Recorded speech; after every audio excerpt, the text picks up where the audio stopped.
She called my gift pathetic online. So I put her stuff in the hall. She posted it publicly, called me pathetic, mocked the anniversary gift I sacrificed to buy her, while living rent-free in my apartment on my dime. And that was the moment everything changed.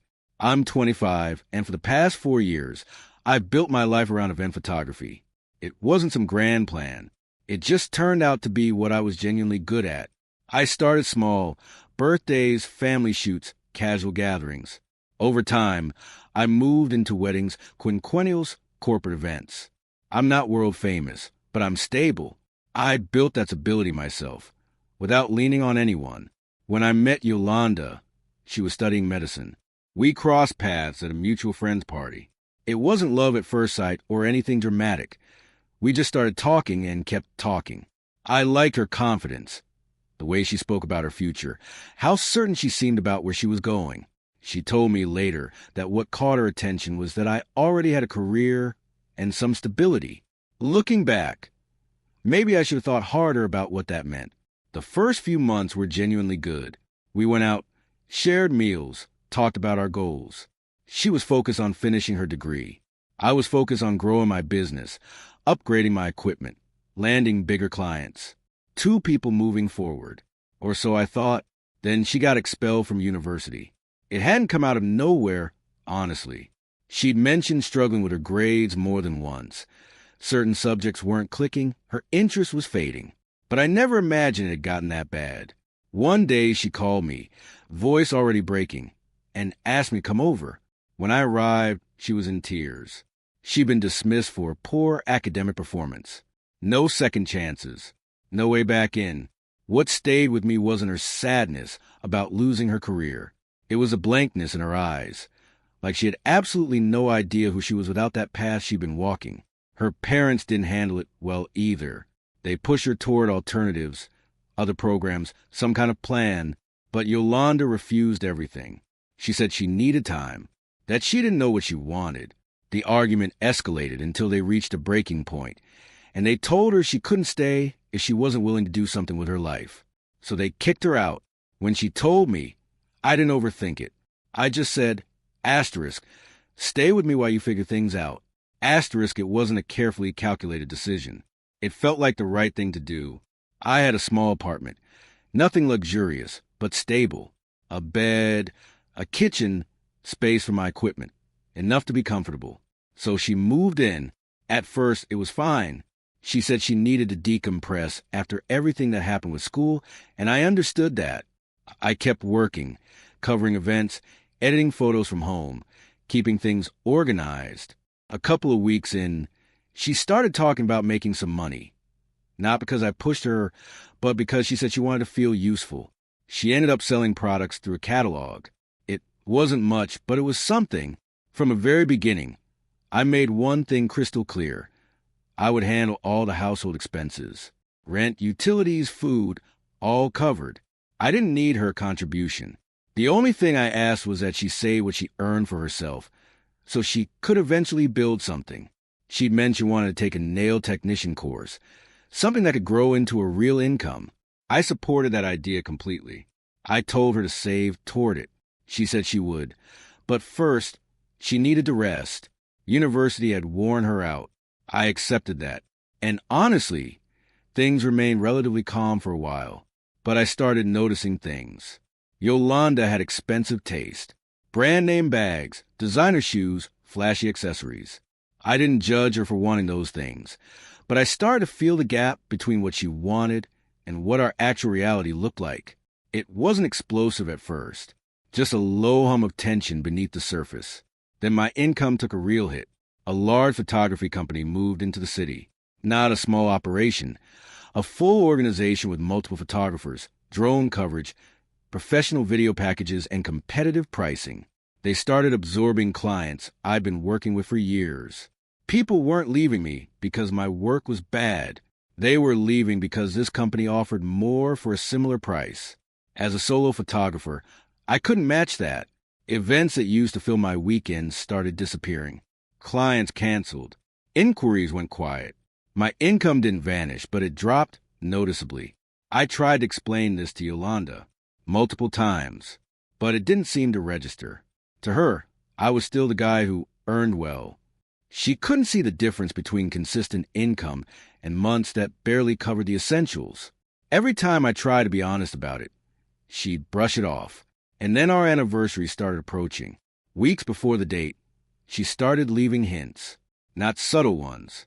She'd show me things on her phone, designer bags, expensive heels, luxury accessories, with comments like, "I've always wanted one of these," or asterisk, "It would be nice for a special occasion." Asterisk, I heard her, but I also did the math. I couldn't spend that kind of money. Not right now. Not honestly. I didn't want to disappoint her. But I also couldn't pretend things were the same as before. So I started looking for alternatives. Something thoughtful. Something with real value. Even if not the price tag she had in mind.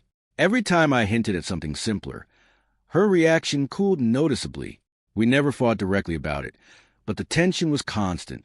Still, I didn't want to let the anniversary pass like any other day. It mattered to me. So I searched carefully and I found a bag. Not the most exclusive brand. Not the exact model she pointed at on her phone. But it was genuinely well made, quality materials, elegant design, something a person could be proud to carry.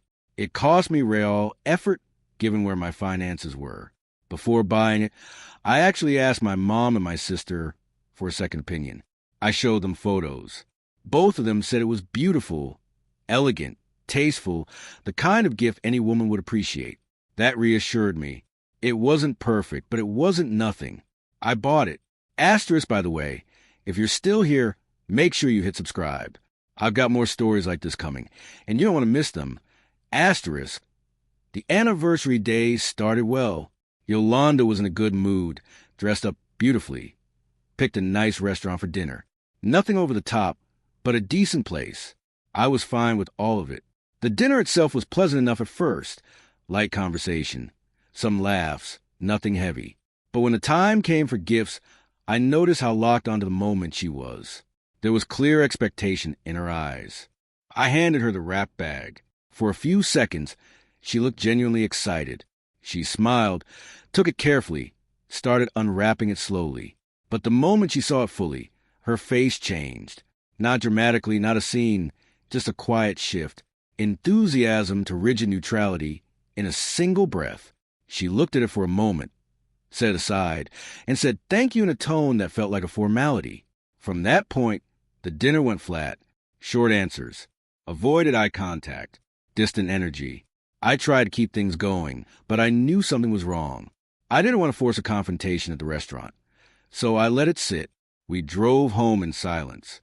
When we got back to the apartment, she walked in, dropped her things, and then, to my surprise, started touching up her makeup. I asked where she was going, without really looking at me. She said a friend had invited her to a last-minute party, and not to wait up. Dry tone. No room for questions. She grabbed her things and left. I noticed she took the bag I'd given her. I figured maybe she wanted to show her friends, or would switch bags later. I stayed home, tried to distract myself. The first couple of hours passed quietly. Then my phone lit up, a Facebook notification. Yolanda's name. I opened it. She had posted a photo of the bag. My bag. The gift I'd stretched my budget to buy her. The caption read, asterisk, if you can't afford a good gift, you better not have a girlfriend. You're pathetic. Asterisk, I sat there staring at the screen, not fully processing at first. Then I read the comments.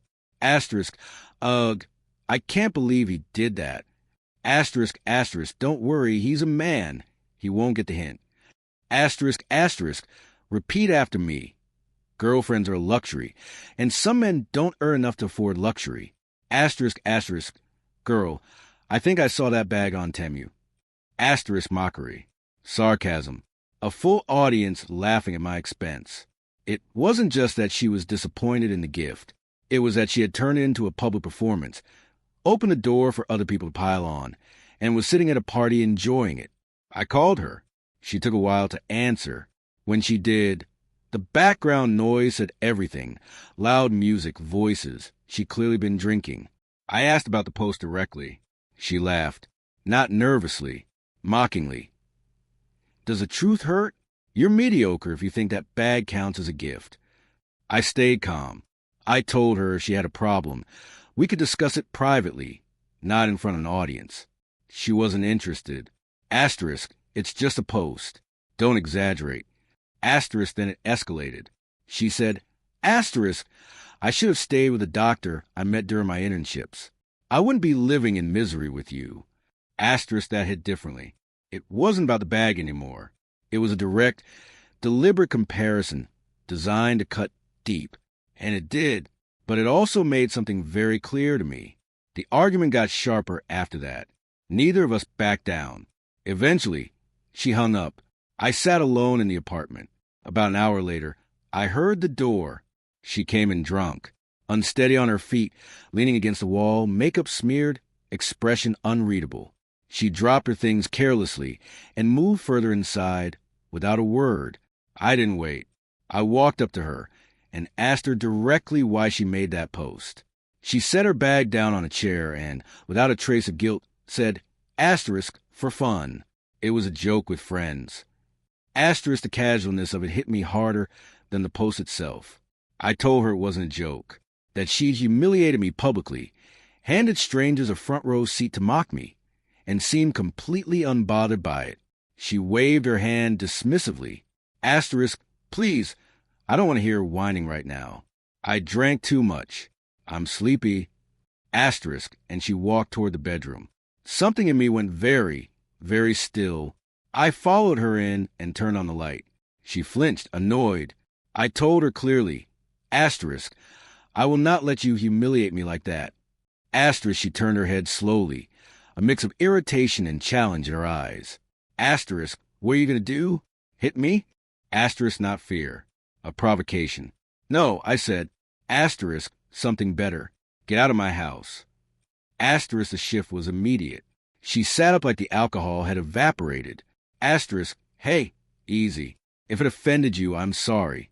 It was just a joke. Asterisk, suddenly calm, suddenly sorry. 0 to conciliatory in 2 seconds flat. Too late. Asterisk, are you deaf? Asterisk, I said. She got up, clearly panicking now. Asterisk, love. Think about it. I have nowhere to go. My parents. Asterisk, you should have thought about that. I told her. Asterisk, you live here for free. You spend my money. You contribute nothing. And you still make that kind of post. I'm not here for this. Get your things. Asterisk, she started crying, promising to cook, to clean, to change, to do whatever I wanted. The words came out fast and stumbling, everything at once. I watched her for a moment, not because I was wavering, because I was seeing her clearly, maybe for the first time. This wasn't about me. This was fear of losing a roof. Go to hell, I said quietly. I walked to the closet and started pulling out her things. She tried to stop me, grabbed at clothes, begged me to stop. I kept going. Bags, clothes, belongings. I carried them out the hallway and kept going until the greater part of it was out there. She stood at the door in tears, looking at the pile in the hallway. Please, she said once more, barely above a whisper. I looked at her. I didn't say anything. She gathered what she could, clumsy and slow, still unsteady from the alcohol, and she left. I closed the door. The silence was immediate. I didn't feel triumphant. I didn't feel relief, not exactly. It was more like exhaustion and emptiness. I didn't sleep well that night. The next morning, I canceled the credit cards in my name that she'd been using. No drama. Just done. The days that followed were strange. Quieter, yes. No more tension. No more uncomfortable expectations hovering in the air. But also just different. I had to readjust to being alone again. I didn't reach out to her. She didn't reach out to me directly either. A few days later, she reappeared online. This time, no sarcasm, no mockery. She posted a photo from a shelter, said she was sleeping there. No real details, but the picture told enough. What I didn't expect were the comments. The same platform where her friends had piled on with jokes about my gift was now filled with a completely different energy. Asterisk, that's what you get for biting the hand that feeds you. Asterisk, asterisk, you deserve that and more. Asterisk, asterisk, there are limits, and you cross them. Asterisk, I didn't comment. I didn't respond. I just closed the app. I don't know what her future looks like. I don't know if she'll ever reach out again. But I know this. There are things in a relationship that you can work through. Disagreements, miscommunications, hard seasons, but conscious. Public humiliation, letting strangers mock the person who gave you a home, who carried your expenses, who showed up when no one else did. That's not a rough patch. That's a character reveal. And I wasn't willing to look away from it anymore. So I want to ask you, what would you have done in my position? Would you have given her another chance, or was that the right call? Drop your honest answer in the comments. I genuinely want to hear what you think.